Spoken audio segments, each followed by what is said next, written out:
The meeting of Tuesday, March 9th, 2021, where you voted to your benefit $106,176. How long was that meeting, ma'am?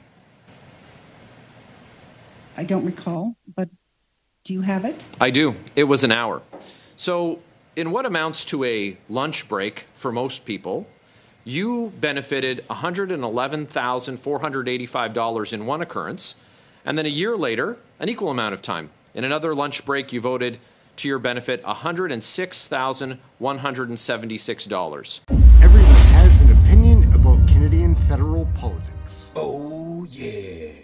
MP Mike Barrett exposes the Green Slush Fund Trudeau Liberal insiders. Ma'am, during your opening statement, you said that all companies were treated equally in their payments through your COVID scheme in 2020 and 2021, but some companies received a 5% increase in funding and others received a 10% increase in funding.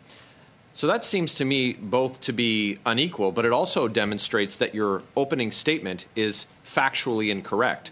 And this decision that was taken to increase those fundings to those companies benefited you in a very real way. And not only did you move the motion, you voted in favor of it, and all of the votes taken were unanimous. How long were these meetings? So the meeting of March 23rd, 2020, where you voted to give yourself, your company, $111,485. How long was that meeting in duration? I don't recall, but I can find out for you. I'm happy to jog your memory with the minutes. It was 1 hour. The meeting of Tuesday, March 9th, 2021, where you voted to your benefit $106,176. How long was that meeting, ma'am? I don't recall, but do you have it? I do. It was an hour. So in what amounts to a lunch break for most people, you benefited $111,485 in one occurrence, and then a year later, an equal amount of time. In another lunch break, you voted to your benefit $106,176. Is it still your contention that though some companies were given a 5% increase and others a 10% increase, that all companies were treated equally? What happened, I think at the first round, it was 5% across the board, honorable member.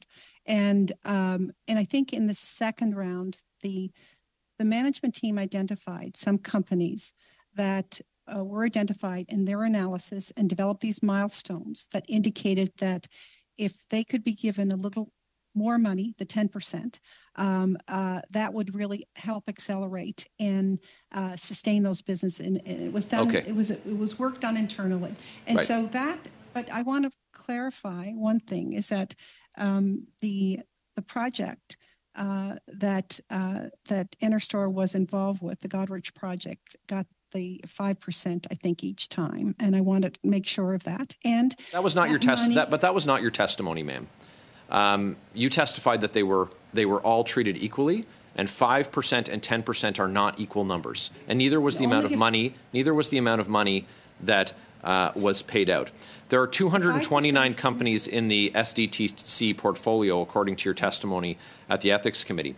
The RCGT report sampled only 22 companies and found $40 million in misappropriated funds. The whistleblower that testified identified up to $150 million in misappropriated funds. Are you confident that Canada's Auditor General will find that there were $0 in misappropriated funds at the $1 billion Green Slush Fund? I think, the Auditor General will find that their processes and procedures and discipline that we have in investing in the clean tech sector is second to none. As a matter of fact, that due diligence done by SDTC is often used by BDC, EDC, and other organizations in Ottawa because of the level of excellent work that they do. There's 80 people that work there that really understand this area of the business, the clean tech sector, and they're experts. I have less than a minute left, ma'am. Your answer was not that they would find $0. You testified that you followed all ethics rules, that you have been that you've been following the highest standard. Have you been cleared of having violated the Ethics Act by the nonpartisan Conflict of Interest and Ethics Commissioner? And if so, I'd be interested to hear that. And if not, how can you be sure that you didn't break ethics laws?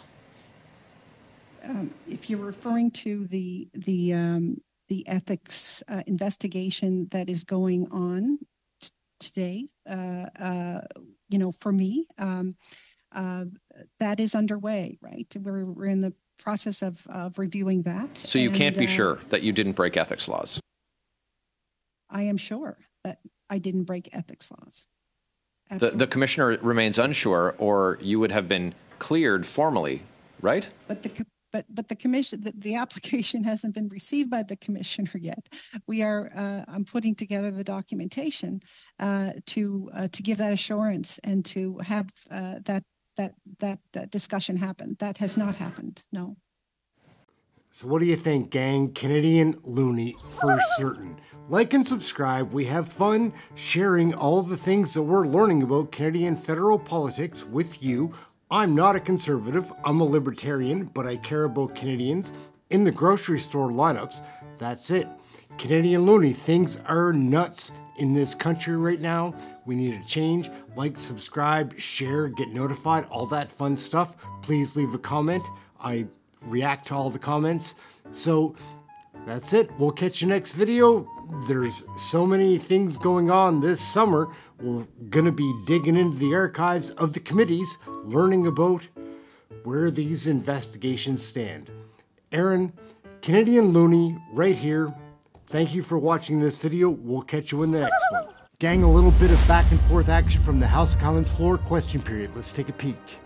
Abuse, resignations, multiple investigations, and at least $150 million tax dollars illegally given out by Liberal insiders to other Liberal insiders and to themselves. That's Sustainable Development Technologies Canada after 9 years of this NDP Liberal government and that Prime Minister that's just not worth the cost. The Auditor General is set to release a damning report on SDTC tomorrow. So will the Prime Minister shut down the billion-dollar slush fund? Will he commit to get Canadians their money back? And will he guarantee Canadians that none of these corrupt executives will get $1 of severance? Not $1. Welcome the findings of the Auditor General. We proactively work with the Auditor General. And one thing I can reassure all Canadians, we will restore governance, restore funding for this organization that is helping thousands of Canadians' company in this.